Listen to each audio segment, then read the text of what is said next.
Greetings, people of the internet. This is Scott with Serkworks Art Labs. Welcome once again to the underground lair where we create robots, aliens, zombies, and other imminent threats to humanity. And this is a wrap-up for the Young and the Dead Kickstarter, which I just completed yesterday. Successfully funded. Thank you to everyone that backed. These are the books here. They are off. They're at the printer, getting printed to send out to you, anyone who backed.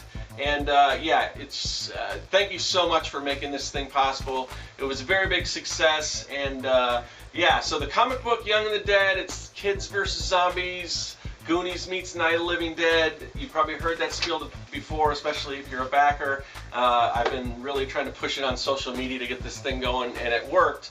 So I just want to take some time to kind of revisit the campaign, kind of talk about what worked, what I would do differently, what I've got coming up, what's going on, you know. So anyway, so some stats. So we raised $3,682, and that was 460% of my original goal of, I believe, $800. So yeah, I set the goal kind of low. I was hoping we would get past that, but you know, this is my first Kickstarter. I really didn't know what to expect. Now I know a little better. I know some things that work, so if I do it again, I would do some things differently. But yeah, so we had 73 backers. So that's pretty good, especially for as much as we raised. So we had a lot of higher tier backers and things like that. That was cool. And then I think the campaign ran for like 28 days, I believe. And the reason for that, and this is one thing I would suggest if you're thinking about doing a Kickstarter, is keep that time frame, the duration of your campaign, definitely under 30 days. I've seen some that I mean, you can go about twice that, like 60, I think. But first of all, it's way too taxing, everything that goes on in a Kickstarter. But the other thing is, you kind of get that dip in the middle. And I was lucky enough. I had like a real big backer level, and that's kind of once that hit, that kind of generated a little interest in the middle of the campaign. So that actually helped me out. But that's kind of abnormal for that to happen. But it's usually big in the beginning, and then it just kind of dips, and then it kicks back up at the end. Mine did kick back up in the end, not that much. I really had to push it towards the end, and I was almost worried that we wouldn't get that last stretch goal. So, but anyway, so 28 days, and the reason I did it for 28 days was, and this is things that I would do differently. Not that I wouldn't do it for that duration, but I wasn't really planning on doing a Kickstarter for Young and the Dead 3. I just saw some other people that I know that had run Kickstarters like Gazbot and Ox and everything, and I just kind of said, you know what, I really should do this. So it was kind of almost a last minute thing. I mean, I had a month to prep, but sometimes it might help to prep a little more than that, and that's one of the things I do differently. But I had a small window to work in, because I am right now I'm getting ready for Phoenix Comicon, and I've sort of been, at these last days of the Kickstarter, I've been trying to do both, prep for the convention and wrap up this Kickstarter, and that is super stressful. So, but I didn't want the campaign to be going while I was at the convention, because I know, just doing research and everything, I know that's kind of a bad thing to have your Kickstarter going on while you're at a convention, even if you're trying to promote it. Not always the best way to go about that. So anyway, I had this like month window to fit it into, and I didn't want to end it at the end of the month, because I wanted to end it at a day, like on a weekend, where I'd be available to take care of all this stuff.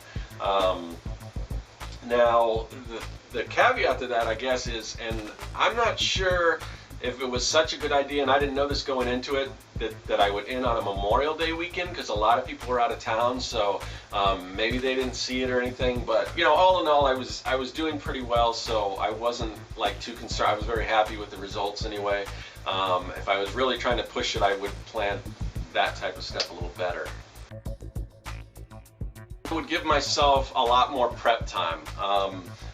You know, I didn't have much time to prepare for the campaign. I did what I could. I mean, I did spend a lot of time on the graphics, and I think that's one of the things I did right, which I'll kind of get into some of the things that I think I did right.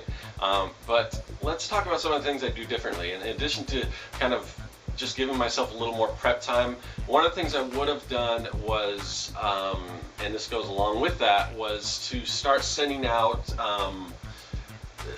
emails to different bloggers and like anything, interviews, podcasts, things like that. I did that a little, and I just sent it out really to like a couple blogs that I follow, 80s themed blogs that I think it would resonate with the fans, because I'm a fan of those blogs. So I say, and some of them I sort of know, the people I know through social media and things like that. So both of those that I sent out, they were very happy and they covered it and they did an awesome job, and that was cool. Then I started sending out to some zombie blogs, and that was late in the game. I did get contacted by another one, but I sent him copies of the book to review and everything, and he never got back to me. So I don't know if maybe he didn't like the book, I don't know, or maybe there's so many other things involved. But who knows? May still contact me back, and it's a little late now. But anyway, so that's one thing I would have done, is get some of those set up beforehand. Because I think the major thing you want to do, and I did okay with this, but you really want to come strong right out the gate when you're doing these Kickstarters. You want to kind of have an idea of what, who's sort of an idea who you can kind of count on that's going to back. And I've got, there's that 1,000 true fans theory. If you have 1,000 true fans, you can kind of, pretty much make your project happen, as far as you've got an audience right there that's willing to support you and everything.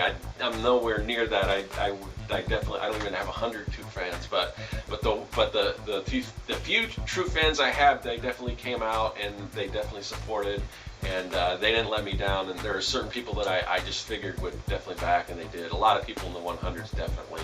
That's kind of the core of that. So I think going forward, I just need to keep building and expanding that, because that really, that's the main thing. Beyond that, the shares and the recommendations and stuff, that's a little tough going, as far as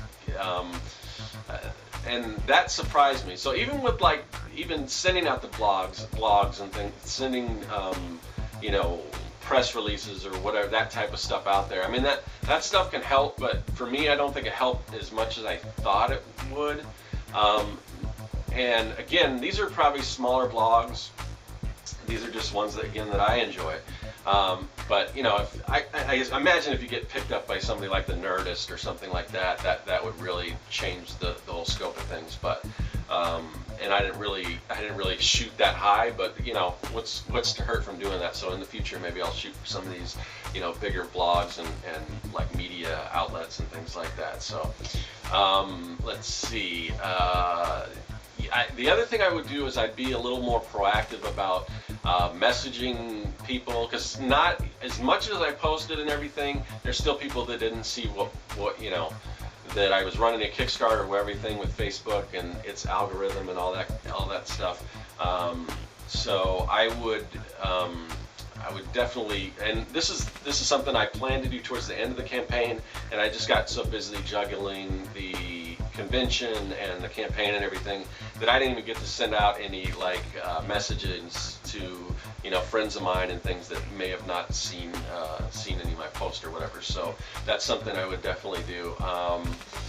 And I would, along with that, one thing I wanted to do but I didn't have time, again with everything going on towards the end, is sort of automate that ending process, as far as scheduling tweets and Facebook posts to go automatically, so I can focus on some other things. Because towards that last day when I really needed to be spending a lot of time getting ready for the convention, I was just, I don't want to say answering questions, because that's something I plan to do, but the posts are what took long. I was creating posts and stuff which I wanted to have up front and already kind of going out, and then as feedback came back, I could answer those questions and things. But all in all, it worked out great. I'm just really happy with the result of the campaign, It reached both the original that you know, modest goal that I set, plus the actual goal that was in my head that I really wanted to hit. So I hit that. So yeah, I cannot complain at all. The other thing, and this is something I learned from Jason Brubaker's YouTube channel, and he's done super successful Kickstarters, some of them upwards of $100,000. And this is something that he kind of put out some videos, and he put them out like right after I'd already launched, so I couldn't kind of go back and change. But like when I did set up my campaign, I put all the stretch goals and all that kind of stuff in there, and he had some great advice, which I would relay, and that would be kind of keep it very simple. Like don't post all the extras and stuff that you can get, because you can always add tiers and add your extras and things like that, and I do agree with that.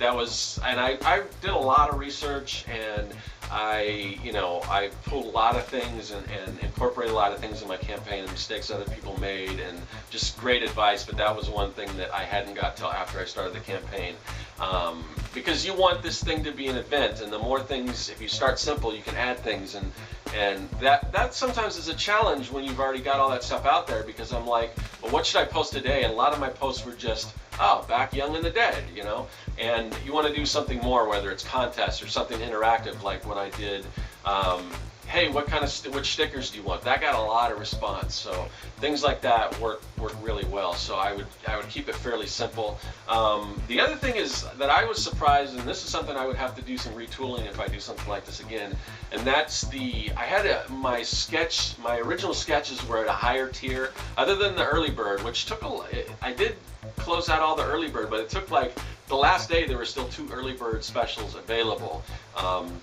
So anyway, that was probably the best deal, because it came with like a Comic sketch card. But then I had the larger, a little more detailed, like zombie sketches, and they were at the $75 tier, and no one pledged to any of those $20 or $75 tiers, so I think maybe drop some of those down. I was just worried. I didn't want to be doing so many sketches that would take up so much of my time, so I put a cap on it, but that really wasn't a concern in the end, because no one pledged at the $75, although people did pledge at the $150, the $100, and even the $500, which that really surprised me. So I don't know, it's kind of weird,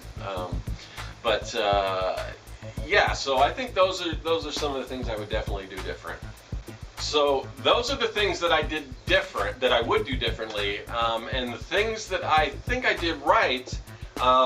Let's see. So again, with the research, I did a lot of research. It's a great podcast, just specifically for comic book Kickstarters. It's called, oh shoot, what is it called? Comicstarter, I think. Oh, it's.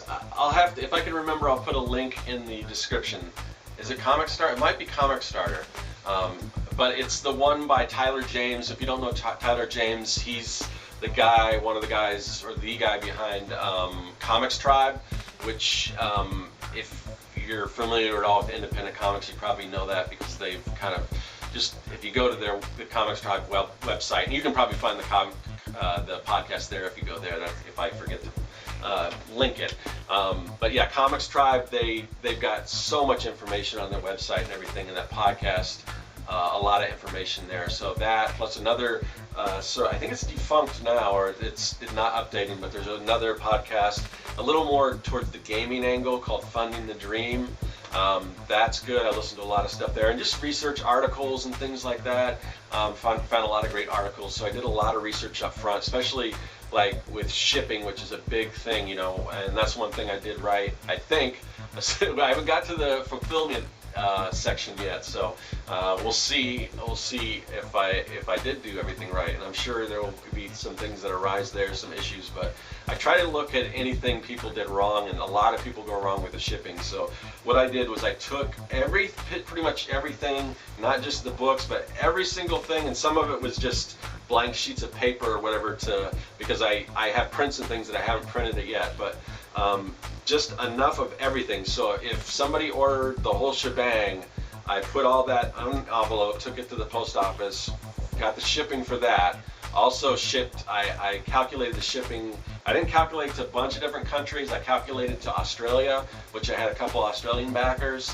I had a backer in France also, which I probably should have checked on that because I heard it's expensive to ship to France. And then some other areas too. I think a lot of international backers just opted for the digital, which is good. You know, the good thing about digital, because you know it's a smaller tier, but when you think about it, you're not having to pay for that shipping cost, and most of it's already created. So the you know ratio of, I guess, profit there is quite a bit. So digital is not a bad way to go. But I mean, I'm partial to physical. I know I've backed campaigns that were purely digital, and you know. That could be a way to go, because the shipping again really kills you. But I got to go with physical stuff for mine because that's what I prefer. But yeah. But anyway, so the other thing that I did, I think I did a really good job at, was just setting up the campaign. And I was hoping that it might by the look of the campaign and everything, because I looked at some of the big Kickstarters, some of the big, you know, moneymaker Kickstarters in comics, and I saw kind of what they were doing and how, you know, professional the graphic design looked, and what, you know, basically all the information that was laid out in the, you know, in the campaign, you know, all the graphics and all that info. So I kind of modeled it off of there, and I think I really did a good job of that. I was hoping it might get the eyes of like Kickstarter or something, but then again, I heard like if Kickstarter makes you one of their picks, sometimes it doesn't do that much. But yeah, it didn't really get the eyes of Kickstarter. I was hoping there'd be, and there was a decent amount of people that kind of found me through Kickstarter. I think, but yeah, I was kind of hoping if I just did, you know, a bang up job on that, take a lot of time with the video and the stuff and all that, because that does take a lot of time. And when you look at that number of the money that you earn, you also have to consider your time and everything, because that video, the amount of time that went in the video and creating all that graphics, if I was to do that for a client, it would probably be more than what the Kickstarter earns. So of course it's for me, and I'm willing to put that in, but those are things you want to kind of consider. But yeah, I took a lot of time with all that. Took some time shooting the video, and just laying all that out and everything, and so I think I did a good job with that.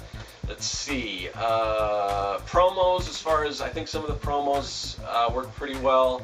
The one thing that I really would recommend, and this is sort of, I think Ox was the inspiration for this. I don't know if he was doing it intentionally or whatever, but and maybe he was, I'm not sure, but he had I think extras for international backers. So I ended up doing something similar to that, or maybe even taking it up a notch. But I offered, you know, because the thing is with the international shipping, again, it's expensive, but a poster or like a you know, a small size print doesn't really weigh a lot more, and it's not going to add that much more to what your shipping cost is going to be.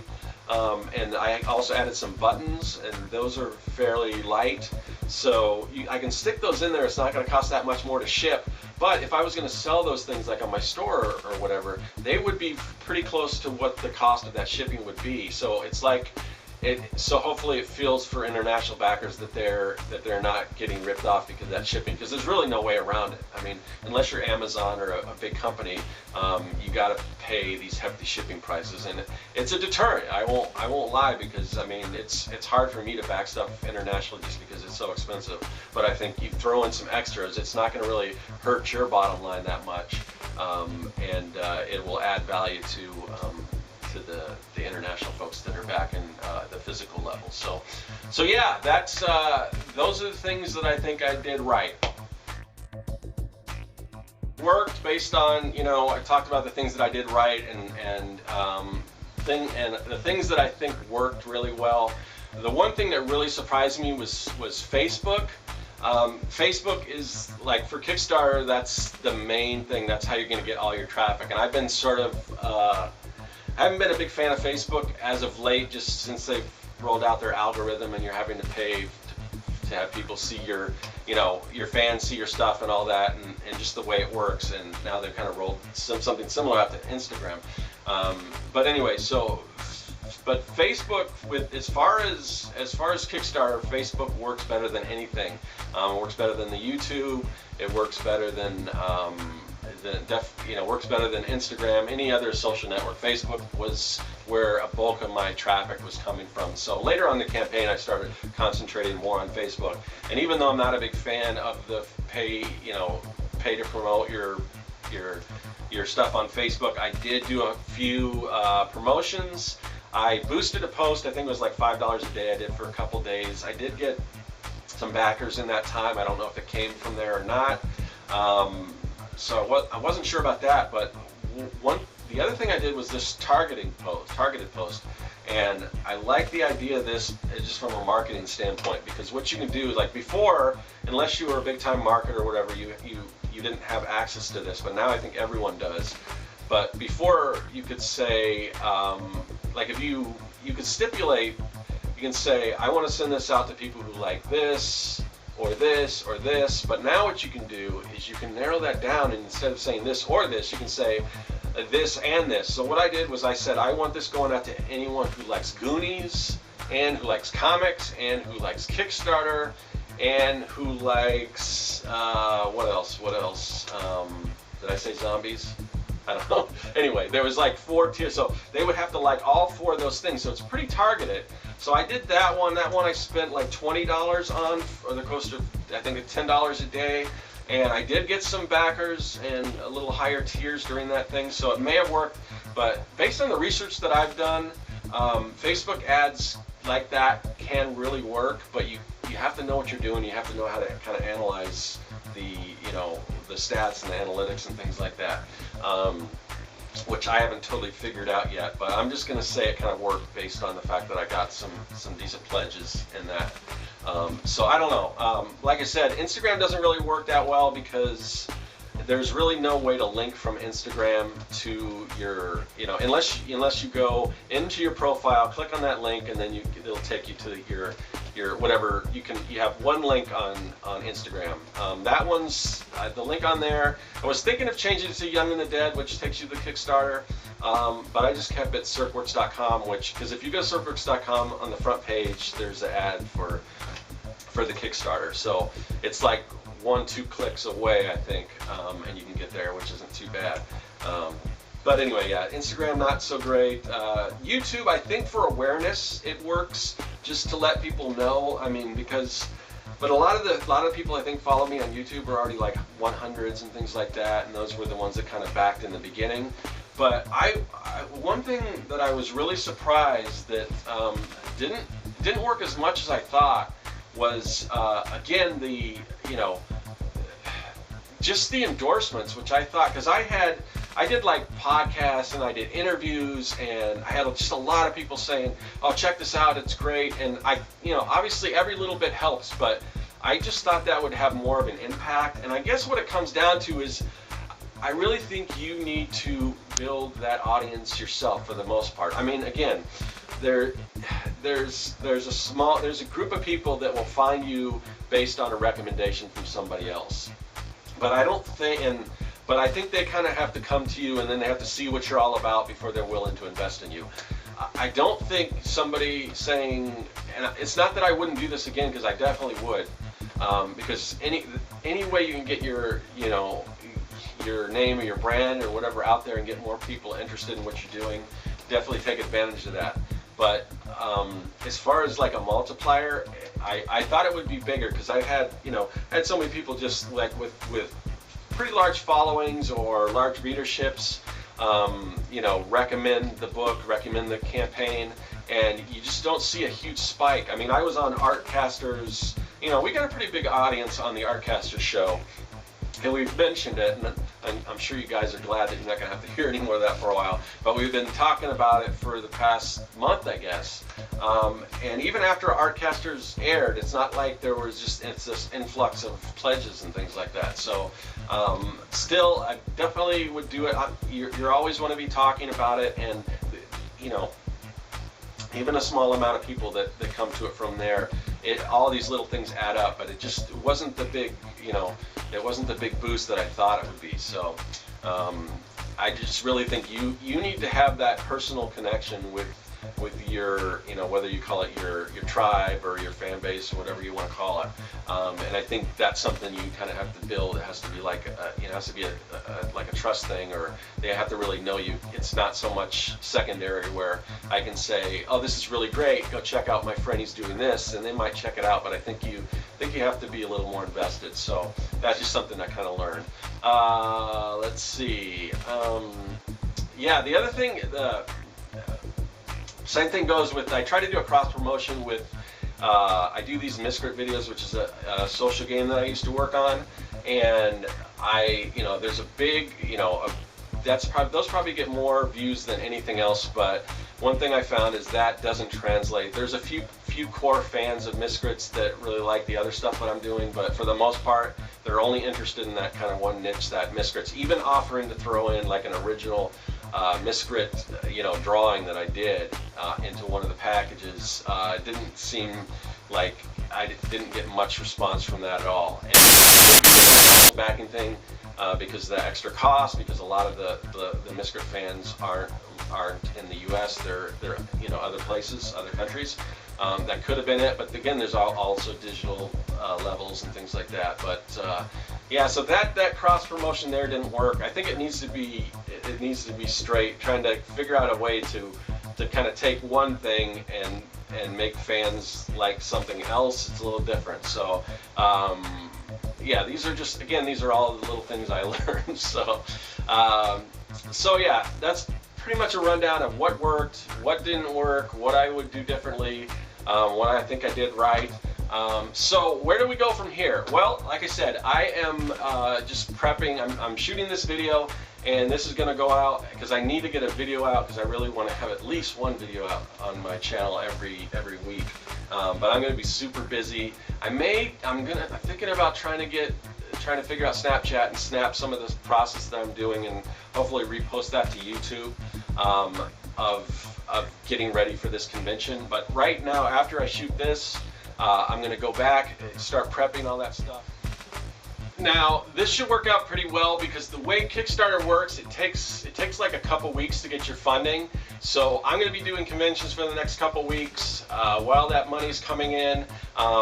So there really won't be any lag, really, as far as you guys are concerned. So once those are done, I'll come back. I might take a little break for a week, but within that week, I'll start sending out printing orders for all the extras and the comics and all that kind of stuff, and start figuring everything out. So we should be pretty good on schedule. I still want to get these out to you as soon as possible. So I've done some preparation to hopefully make that happen. But there's still a lot to figure out. And again, fulfillment is kind of, that's what most people say where they get into trouble. But I'm trying to be smart about it. So hopefully I'll get you guys your pledges and your books and all that kind of stuff out really soon.